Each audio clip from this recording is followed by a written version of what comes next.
Welcome once again to Action Sports World, where first this week we'll take the opportunity to look back at the development of snowboarding, a sport that's gone from cult to mainstream.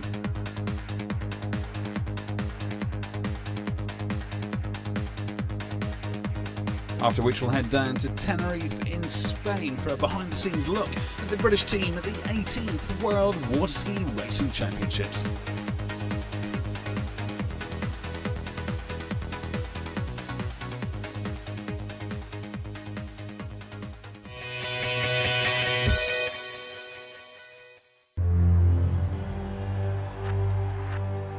The contest scene was the exchange of idea and progression of the sport. It makes me do things that I'm not comfortable with, and that's a good thing because it makes me do better. If you want to consider yourself to be one of the best in the world, you've got to be able to win these major contests. Everybody wants to win. We just got to push the sport, do new tricks to be able to win. 30,000 people yelling my name and you just stand up there. I still have it in my ears. That was a nice feeling. Nobody can take that away from you. It's just you in that moment. Competition is in human nature, but that was far from the thoughts of early pioneers in the 1900s or those of Mr. Sherman Poppin of Michigan. In the Christmas of 1965, he invented the snurfer. This changed the history of snow sports. Snurfing quickly took off and competitions were the natural next step. By 1976, there were over 1 million snurfers sold worldwide. Bindings were the next key ingredient for control and speed, with Tom Sims and Jake Burton Carpenter leading the innovation. By 1982, there was the first US National Championships at one of the more welcoming resorts, Suicide Six in Vermont. By 1983, there were two disciplines, downhill and grand slalom. This honed the riders' skills and pushed the development of the boards. The event became the iconic US Open. In the same year, Sims created the World Championships and had the first ever half-pipe competition. Burton threatened to boycott, saying it wasn't part of snowboarding. While Sims and Burton were battling it out in the States, there were some Europeans inspired by their activities. In the beginning of the 80s, we saw magazines with pictures of America. We started to copy the stuff that we saw on photographs. The first time I competed was 1985. It was the first time that a European showed up to compete against the famous Americans at the time. Jose was kind of like the role model snowboarder. By competing, we proved very quickly that we are very reliable on packed snow, even on ice. So that's why the alpine disciplines very quickly developed. But alpine racing on a snowboard just didn't do it for some of the more skate-orientated riders. Legendary Terry Kidwell and friends brought some style to the snow and pioneered half-pipe riding.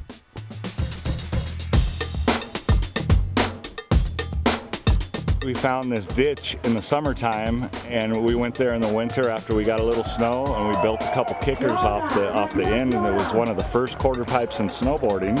Kind of make snowboarding a little more of a skateboard style. The half-pipes had to be shaped by hand and were generally natural gullies in the side of the hill. The sides were variable and inconsistent, but captured the imagination of the riders at the time. The big change was the freestyle, the judging. Because skiing and everything, you count the seconds, you count the time. And then with snowboarding, it was the first time when you just had an overall impression. They just voted the best rider from what they felt like. It was no special rule, with just what the freestyle was about in those days. Freestyle shaped the future of snowboard competition and was where a legendary rider from the American Northwest would carve out his name. Already the winner of multiple national championships in alpine disciplines and an accomplished free rider, it was freestyle that gave him his iconic status. There are some types of people, some types of sportsmen, and Craig Kelly is the same like Terry Harkinson, the same like Shaun White. You just have special people, special heroes, which will always be the best. And he was the first one in snowboarding. By 1989, the now iconic US Open had its own halfpipe competition, and Craig Kelly again proved his dominance against the best in the country, winning another national title.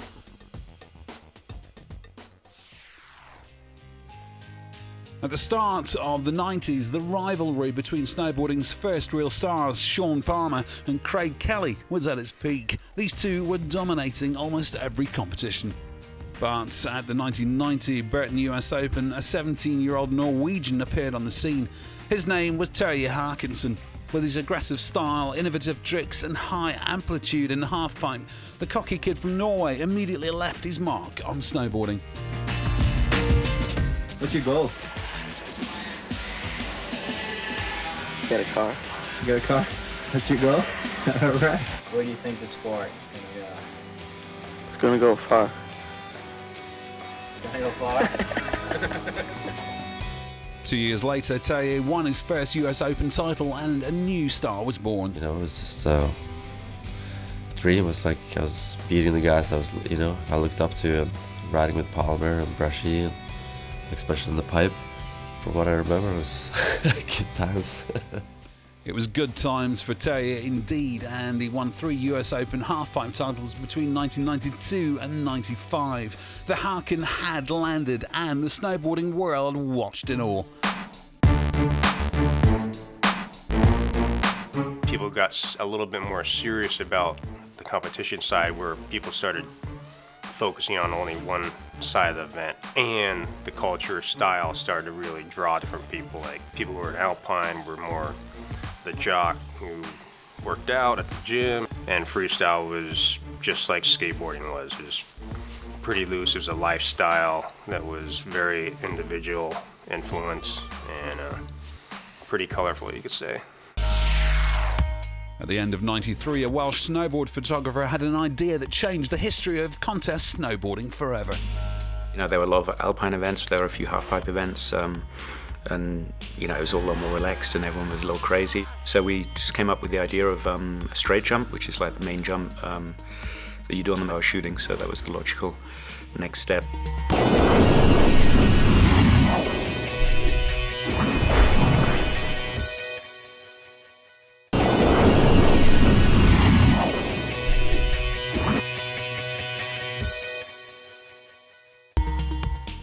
The air and style was born. It was definitely a trying contest. It was hard, and I'm just happy to be here in Austria. I think it's the best one that I've ever been to, just because it's like Supercross and there's all these people. With 5,000 spectators at an inner-city snowboard event, the air and style was a real game-changer.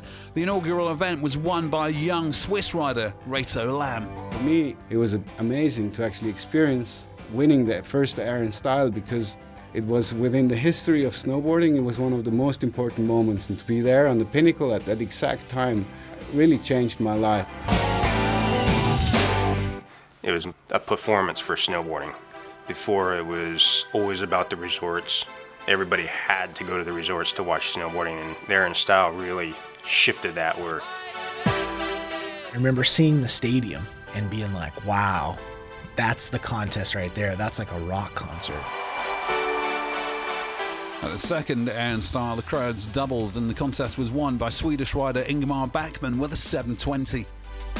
I ended up winning before Terje and Johan Olsson, which were good friends and good people, so it was a special moment for me.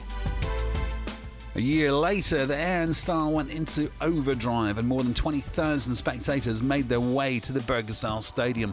This was now the biggest snowboard contest in the world. Despite American stars like Jamie Lynn and Brian Iguchi, it was Terje Harkinson who added the Air and Style win to his tally of contest victories. Everybody wanted to win as much back then as they want to win now, you know, because that contest has history and they really want to win it, you know. It's like a prestige kind of thing. Snowboarding was on a very steep trajectory. It was becoming a movement, a lifestyle with music and fashion attached. The mid-90s saw a burst of events all over the world with new formats and increasing popularity. Snowboarding became a household name, and with it came fame and fortune for the riders. The '96 US Open took some influence from the success of the air and style and had their first big air competition. It was a challenge for the competitors and a hit with the spectators. Inverts were the order of the day, with Peter Line leading the innovation. The popularity of extreme sports was massive, and in '97 the Winter X Games were born, with snowboarding on the top of the menu. Based in Big Bear, California, the slopestyle course had interesting dimensions, but the likes of Brian Iguchi and Jim Rippey were making the most of it.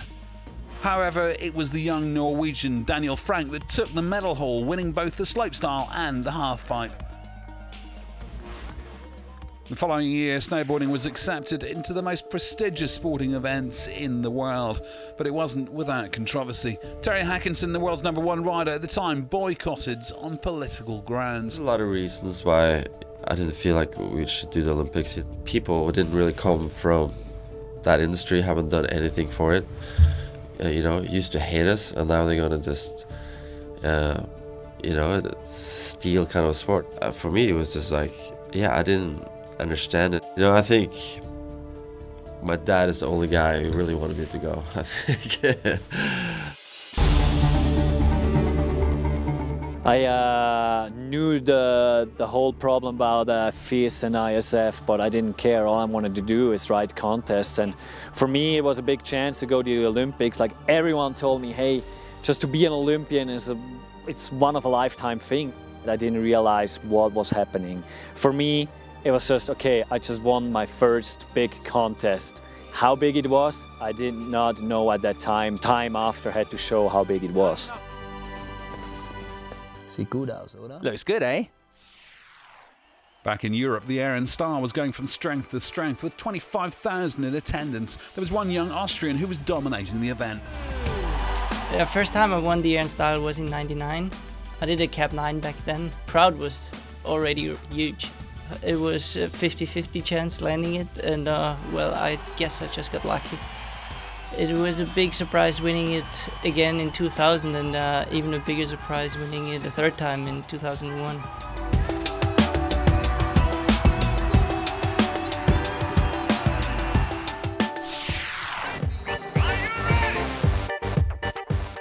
By the new millennium, snowboarding had established itself as a serious competitive sport with mass media attention. Riders were making a good living from sponsorship and prize money, and where other sports would stagnate, one man made sure this didn't happen with snowboarding. Terrier just doesn't like being bored. Terrier is always looking to provoke a situation to try and evoke it into something new and fresh and dynamic. And if he feels something stagnating or it's becoming status quo, he'll press the button. One of the reasons why I started doing the Arctic Challenge was because it was really frustrating. When we went to events, the people who organized them they didn't know how to push the progression. We start experimenting with bigger jumps, transitions, and different formats. The Arctic Challenge was to become the benchmark for event progression, and amongst the many stars invited to Norway was a 14-year-old by the name of Sean White. Here you got skating, surfing, whatever you want to do, so it's pretty nice to have that option. For the first time ever, the event format truly was in the hands of the riders.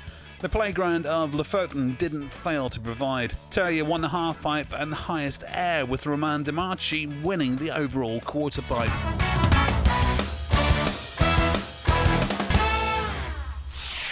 The most important thing for having an event or competing, if you have a good course, a good elements to ride on, the level's going to rise and you're going to see better riding.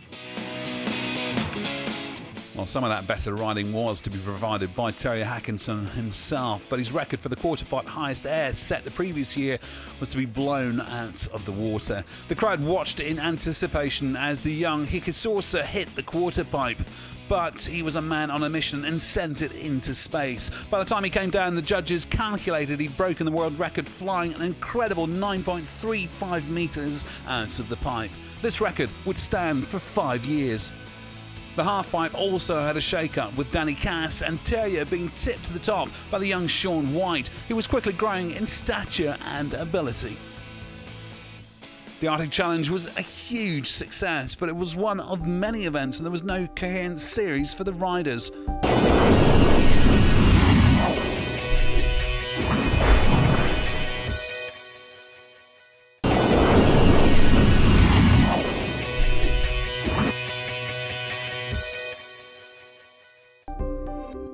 The sport actually developed in 1,000 different directions, and it was like tons of events like everywhere, and we all met together as a group and we founded this thing called the Ticket to Ride, where actually everyone could win a ticket to go to the Arctic Challenge. That's how we actually connected all the events together. We had like Air and Style, Tokyo X-Trail Jam, European Open, Burton, US Open, all these events. But the concept was that the winners of these really well-established, high prestige, respected snowboard events would generate their winner into the Arctic Challenge, which would not be the final of the tour. It was simply the finale of the tour. One of these events generating a winner was the Air and Style, and in December of 2002 it saw the first ever 1260 in competition, earning Marc-Andre Tarts a third. Shaun White took second place at his Air and Style debut, and the win went to Germany's David Benedek. In 2003, the SB Jam was held with the New Year's celebrations in Davos, Switzerland, and another Californian was making a name for himself. Enter Andy Finch. He and Travis Rice dominate the airways for the next 3 years. Slopestyle courses were getting bigger and jibbing was on the up, and Finland's Jussi Oksanen proved his all-round skills by taking the Burton European title in 2003. Slopestyle competitions gained popularity, with Markku Koski winning the 2003 Quicksilver Slopestyle Pro, and with Sorsa, Oksanen and Koski, the first wave of Finnish superstars ruled the contests.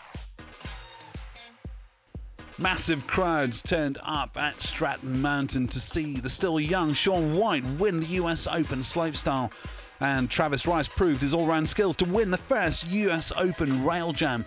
The two Americans won Ticket to Ride tickets and headed to the Arctic Challenge. The two dominated the 2003 competition in Norway, with Travis winning the quarterpipe, a very popular competition format at that time. And Shaun White did what he did best and still does: win. He took the slopestyle and halfpipe best trick titles and was on the way to become snowboarding's next superstar. The following year, the TTR continued to grow, incorporating the smaller and junior events into the series, creating a 1 to 6 star tier system. Collectively, it became a tour, and it created a thread for a kid to dream of becoming a tier 1 athlete all the way. They could find their way all the way to becoming a world champion or a world tour champion. That's what the TTR created. Mathieu Crépel from France was the first man to win the title, and after a consistent 2005-2006 season, he celebrated an historic moment in competitive snowboarding. I got a letter from the French president, Jacques Chirac. I think it's great for the TTR too that it's recognized by somebody like this. The TTR also introduced a women's tour, and the first overall champion was Cheryl Maas from the Netherlands. It's hard to realize sometimes that I'm like a world champion, because it's just like the first thing and it's new, and I wonder how everybody's gonna look at it. But I'm super stoked to be the first one to get that title and to grab it, and I'll have it forever.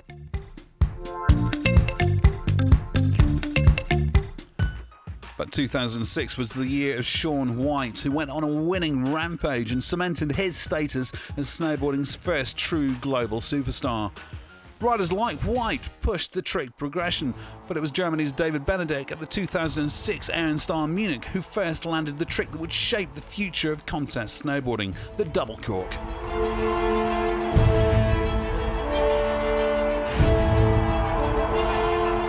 However, the contest was won by Travis Rice with an equally innovative double backflip backside 180, and snowboard history was once again written at the legendary Ehrenstall.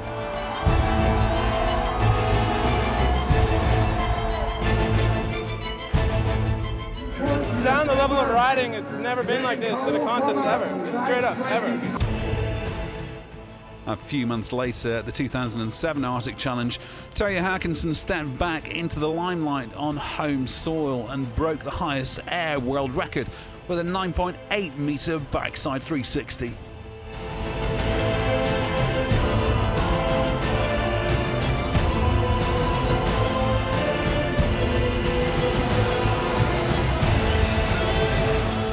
Once again, the Haken was back.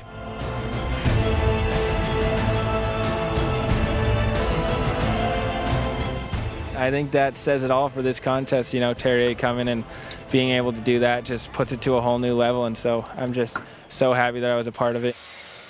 Kevin Pearce himself claimed his first six-star victory by winning the overall quarterpipe title at the same event before dominating the contest scene the next season when he became the 2007-2008 TTR World Tour champion. His next triumph was at the Burton European Open in Lax, where it came to a legendary showdown with Shaun White in the halfpipe final. It's kind of like now, it's like nobody can beat Shaun, and it's like he's up on top. And, you know, he's the best rider. First position, you're Shaun White. At that point in my career, I loved pressure, and I would just thrive on the pressure, and I'd be like, oh, he threw that, I'm going to have to lay something down. Just having that pressure just kind of drove me to get to that place that I knew I needed to be in. It was just like crazy. I was able to step up at the right times. With a memorable run, Kevin Pearce claimed the title and challenged Shaun White's dominance in the halfpipe. But to win the TTR Tour crown, he had to defend his quarterpipe title at the final event of the season. There was so much pressure on my shoulders, just like, if you don't do this, then the season's blown for you. He didn't blow it and won the Arctic Challenge and also the TTR World Tour title.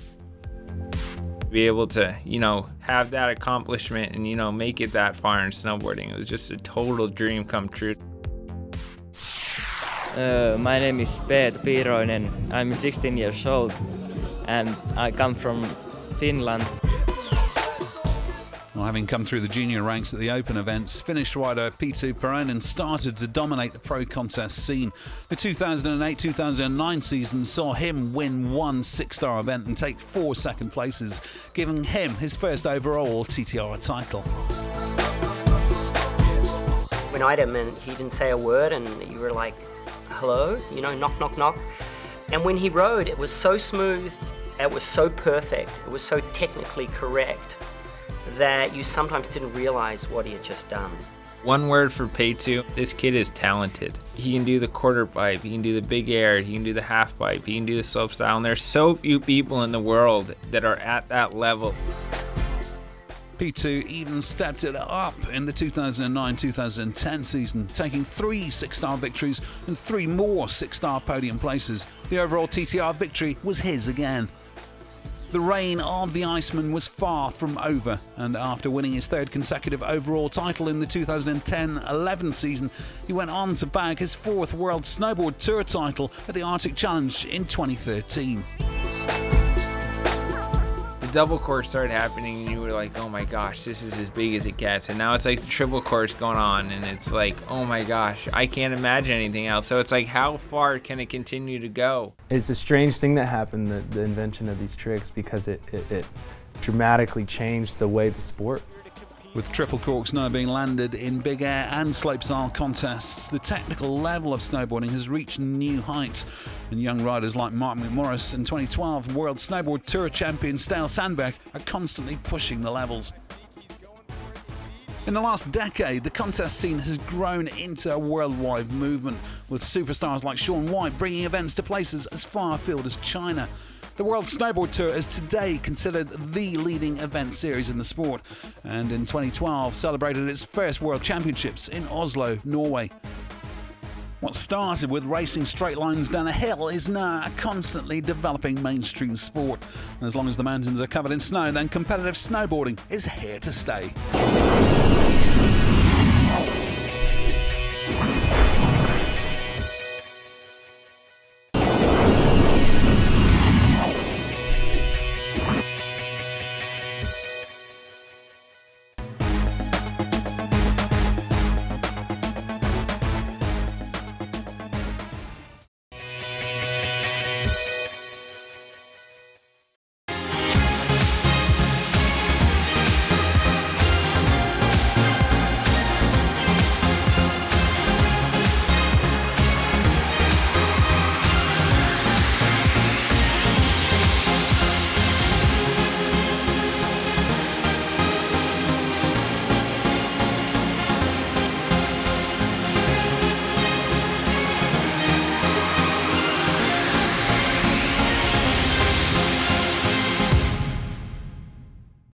Welcome to Costa Ridechi, Tenerife for the 18th running of the World Water Ski Racing Championships. We're here following Team GB in one of the most exciting sports on the water.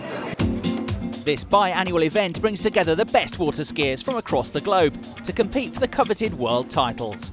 They're competing in open men's class for 21-foot boats with unlimited engine power, F2 men and ladies for 300 horsepower rigs, and junior boys and girls for under 16s.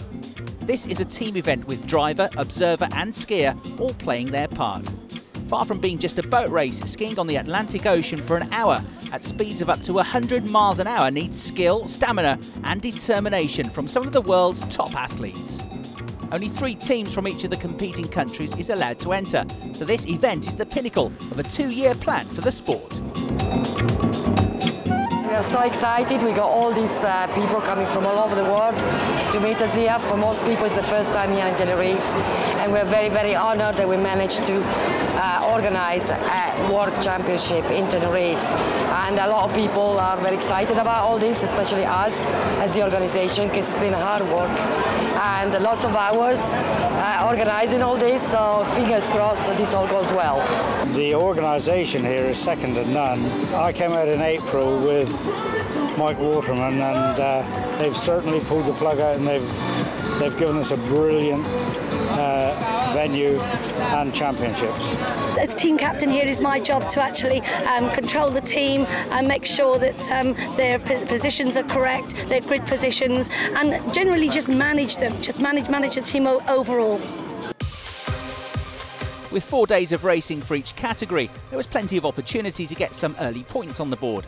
So as the skiers, drivers and observers get ready to take to the water, let's recap the first 3 days of racing, starting with the junior class. The last 3 races have been fantastic. Young Sam is a year younger than the age for the juniors, so she's still got another world's in her at junior level. So this was just a learning curve for her. She's skied fantastic. First race she missed her pull a couple of times, but she's just gone on from there. Got up, she hasn't fell once, got all the way round, got good points for the British team. She's been absolutely brilliant. We did well in the first race, we got second in that one, and then after that we didn't have such a good one and we got sixth in the second one. I kind of burnt out about halfway through because I got too hot and dehydrated. And then third race we got a bit better, we got fifth.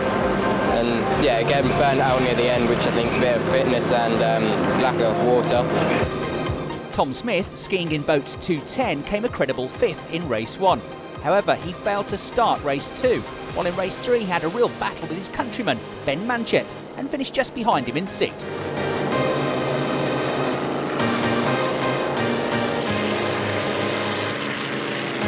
Not the best opening few races for Marissa Alongi.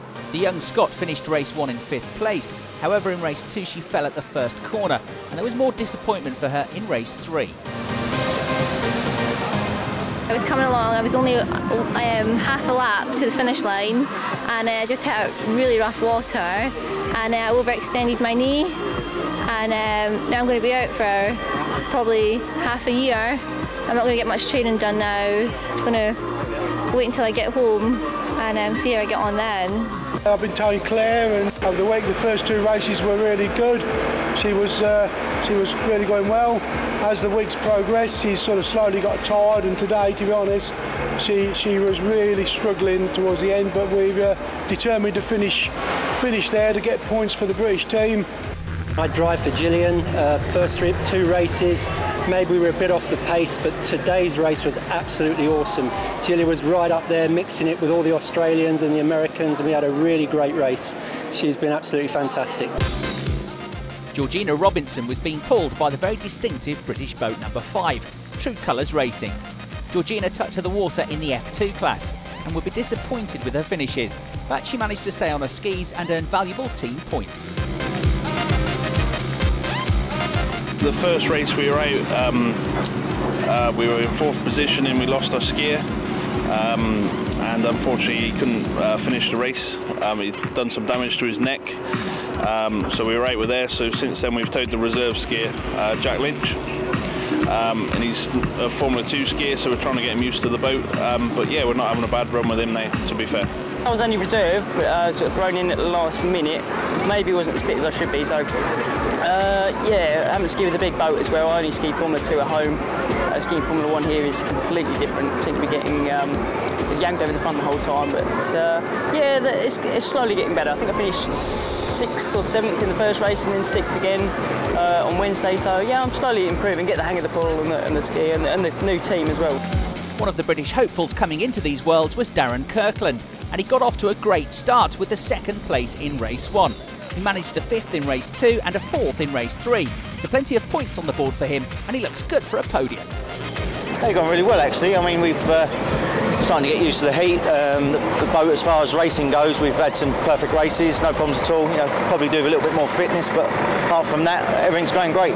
We had a couple of bad races at the start of the week with the World Championships. We had a boat problem in the first race, which then appeared at the end of the the second race as well. So today we just went out there and we really tried just to get to the finish. Not necessarily competing too much with anybody, but just to get myself, the equipment, all of us to the end, get good points, which we did. We're really pleased about. I think we finished 5th in Formula 1, so we're very happy with that today. We had problems with the boat to start with, and then the second race, Dave came off and done his knee in, so it's not been that good really. Dave Saul's replacement was Richard Kirk, and despite not competing in the opening 2 races, he managed an 8th in race 3. 2 7th places and a 6th was an impressive opening to the championship by James Bartlett, staying upright crucially, while those around him will have fallen. It's gone really good actually. Tough first 3 races, I've got to say. The heat has got into most of us, I'd probably say, and the paces seem to have got quicker and quicker as the week's gone on. But yeah, feeling quite happy at the moment. Really enjoyed the event so far. It's been good. It's been a pretty good week actually. We've been far more competitive than we thought we'd be coming out here. Had a good couple of 4th and 5th positions, so quite pleased with how we've been getting on.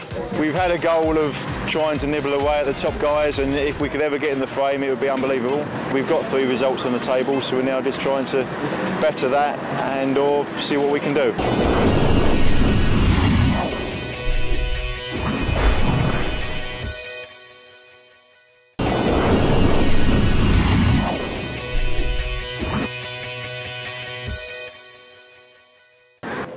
Four races in 8 days is very demanding on the body, so just how do the skiers keep themselves free of injury? The most challenging skiing I've ever done, that's for sure. And yeah, your day off feels like everything's gone well, and then race day comes back round again, and you're feeling quite tired at the start of each race. Rest a lot, keep in the shade, keep out the heat. Again, get more massages, keep me going. over here we're racing every 2 days, so it's just imperative that, you know, we try and get the muscles recovering as soon as possible, because, you know, I'm 33, you know, I don't recover as quick as I used to be, so having a physio here, Chelsea's just been absolutely fantastic to just, you know, try and get our battered bodies working again in time for the next one in a couple of days. I mean, you must get the, what they call the lactic acid out of the body, you know, just get the muscles repairing as quick as you can. So, you know, eat and get your massage as quick as you can. We got a real good physio out here, actually. She's been working on us all, making sure we're in the best condition we can for all the races. It's been a real help for us as well. Everyone's hanging to pieces, ankles, knees, hips, everything's taking a hammering out there. So, physio, Chelsea, she's been flat out with everyone, you know. There's a massive queue. She got a booking about 2 days before. And the person charged with making sure all the British competitors are relaxed and ready for action is Team GB sports therapist Chelsea Wood. I've been flat out all week, to be honest with you, especially with 4 races. We've had a lot of back problems, lower leg problems, like calf and hamstring, just because they've had so much tension, especially with the back, because they're so impacting on the water. But all the athletes have been absolutely fine. We've been getting lots of massages and lots of treatment, and of course the ice baths, which have all helped in their recovery process. Also present at the Worlds but not competing is 2-time Women's World Water Ski Racing Champion Kim Lumley-Manchett. I'm here at the first Worlds I've watched since 1995 with 2 small children and so life is very different at the moment, but I'm still enjoying it. But yeah, it's quite hard to look out at this water. I mean, this is my dream destination. I would have loved to ski here, but it's good fun watching. And one of the people she'll be watching will be her nephew, Ben Manchett, who is competing in the junior boys division. As he explains, it is very much a family affair. My granddad set up Hunstanton Water Ski Club, and then my dad was European Formula 2 champion, and my aunt was Formula 1 Women's World Champion, so it's kind of been in the family for a while now. And the Manchetts are not the only competitors with a family connection on the water. Will Newland is my son. He's been racing about 6 years now. As a family, we've always been competitive. Both myself, my wife and myself grew up skiing, met through ski racing, and now I'm driving for Will. Paulie's father, Martin Davis, has skied all his life, going back to the sort of late 60s, and he's still racing today at a grand old age of 69. My brother and I have been racing for just over 40 years now together. Our father taught us both to ski. My brother used to observe for me and my father drove, and now we observe and drive for Jamie, who we're not related to but we're really good friends with, and we enjoy it. We've done it as a family for over 40 years and have a great time. My granddad Malcolm drives for me. I've been observing for Sam, my niece, which has moved us on a generation because I used to observe for her mum. So Gary and I are in the boat together when I observe for Sam, and we have a really excellent relationship. My dad, he's been doing it ever since he was a teenager, and ever since I've watched him, I've always wanted to be a skier. Having family members around you can certainly be an advantage, but at speeds of over 100 miles an hour, trust and confidence in your driver and observer is of paramount importance. I've got Dylan DeWert observing for me. Me and Dylan have a real good bond. We usually have a team talk before we go out. Just sort of get ourselves prepared and just plan out the race ahead. My job as observer is to make sure that, more importantly, the skier's ready, Darren's ready, he's happy. It's my job to keep him happy most throughout the day, make sure he's hydrated, make sure he's seen the physio, make sure that all his kit's in the boat at the right time, and that we're ready to go when the hooter sounds 15 minutes before the race. Observer has to give the driver really clear, precise instructions as to where he wants to be and how he wants to drive the boat. And as a driver as well, I drive with Gillian Clements in the Worlds. I've been privileged to do that as well. And she's been fantastic all week, and my observer has given me clear, precise instructions as well. You all rely on one another. The observer probably has a thankless task because he's sitting there getting thrown around the boat, and it can be quite an awesome ride as an observer. But without the three of you together in the boat, you know, it's a team thing. And as I say, we've had a great week. To be part of all these wonderful people in the British team has been an absolute honour. Well, on the off days, we try and rest the skier as much as we can, make sure that he doesn't come down to the pit area. But myself and especially Billy, the team manager, has been down there on all the off days, making sure that the boat is fully up together. Every nut, bolt, screw is all tightened up, it's all double checked, triple checked, and they've done a fantastic job. Billy Petrie, the team manager, has been absolutely amazing. And then in the mornings, it's the same sort of process. We double check everything again. It's an early start for a lot of people, in the dark even at 7 o'clock in the morning. We're a bit luckier that we've been launching a bit later in the day, maybe about 15-20 minutes before a race. So we're quite lucky on that respect. So launching, again, double check all the equipment just before the start of the race.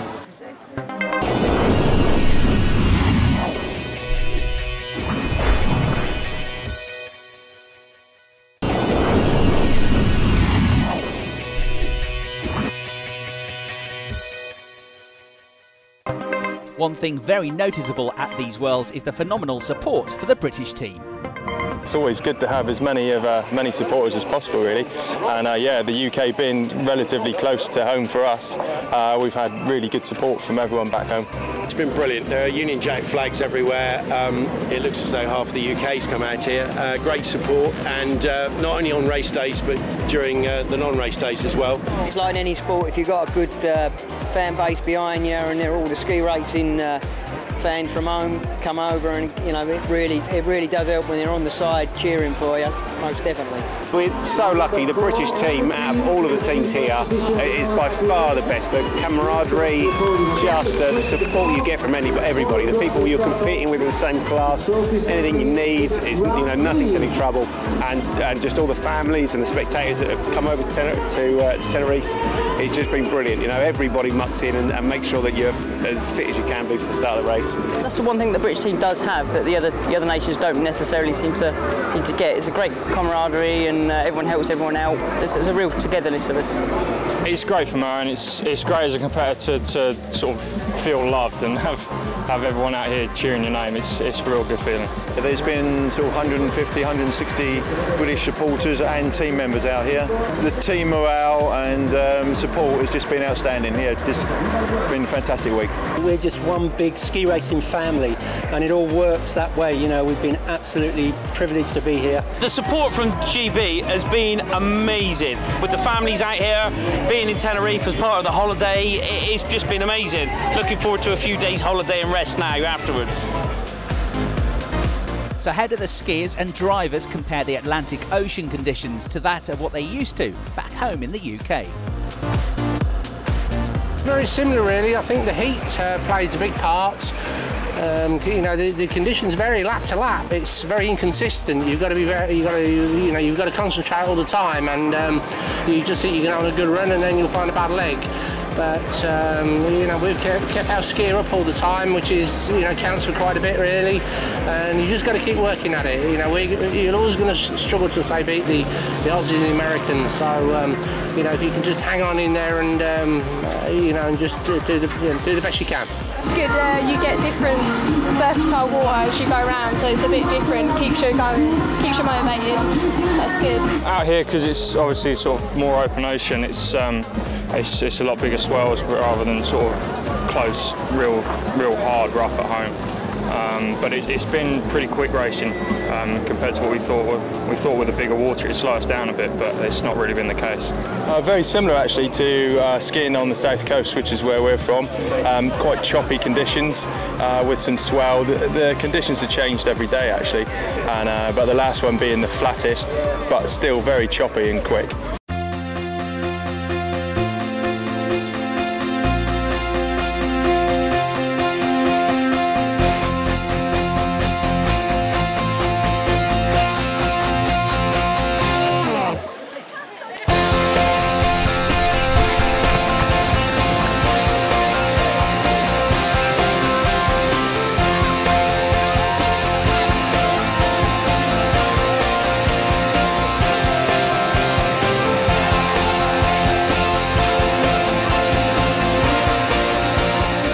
there were so many supporters here. It was a great idea to get the whole team together with the Team GB supporters.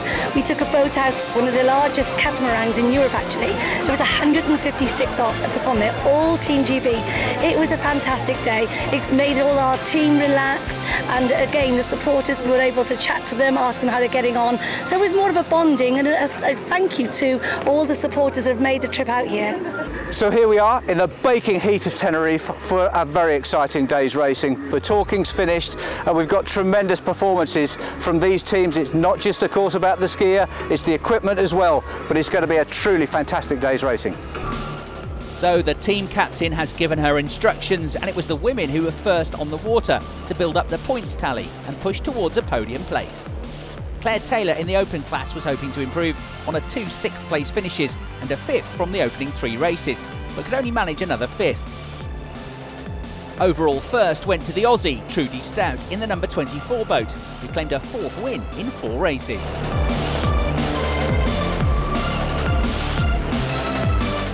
In the Formula 2 class, Georgina Robinson could only manage 11th in the final race and finished 10th overall in her category.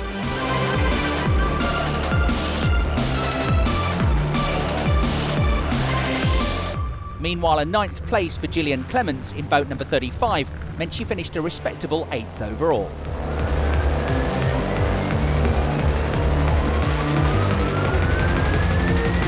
On to the juniors, and young Sam Clark was 6th in the final race and 6th overall in the girls category. Plenty of experience earned for this 15-year-old, who still has another Worlds at junior level, so plenty of time for improvement.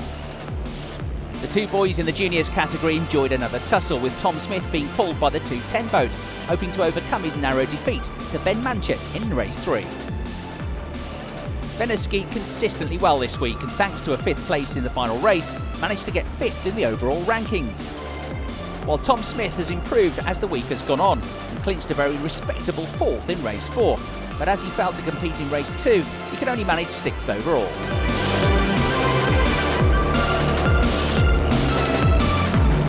So on to the men's, and the main British hopeful going into these finals was Darren Kirkland, and a 2nd, 4th and 5th in the opening 3 races saw him in good stead. However, he could only manage a 6th in the final race and just missed out on an overall podium in 4th place.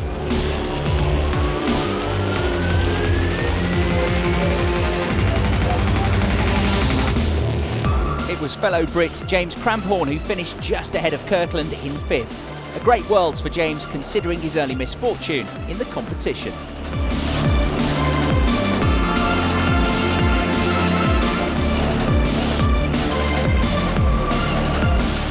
Jack Lynch will be delighted with 7th place overall here in Tenerife, considering a week ago he was not expecting to race at all. But due to the withdrawal of Harvey Robinson, Lynch stepped up to the mark and skied brilliantly in the F1 class, taking him out of his comfort zone from the F2 category. Another skier who was not expecting so much time out on the water here was Richard Kirk. He skied consistently and was solid throughout to finish 10th overall.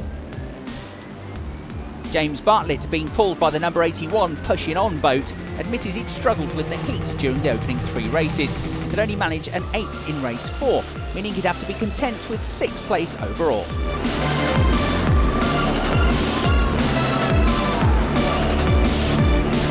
However, there was an individual podium for Team GB, and that went to Will Newland.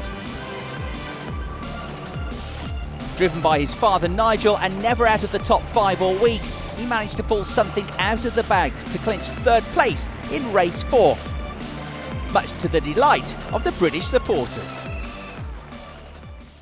So success for Great Britain, and thanks to the massive team effort they managed to secure a 2nd place overall in the junior category and in the F2 category, while the team earned a respectable 3rd place overall in the open class.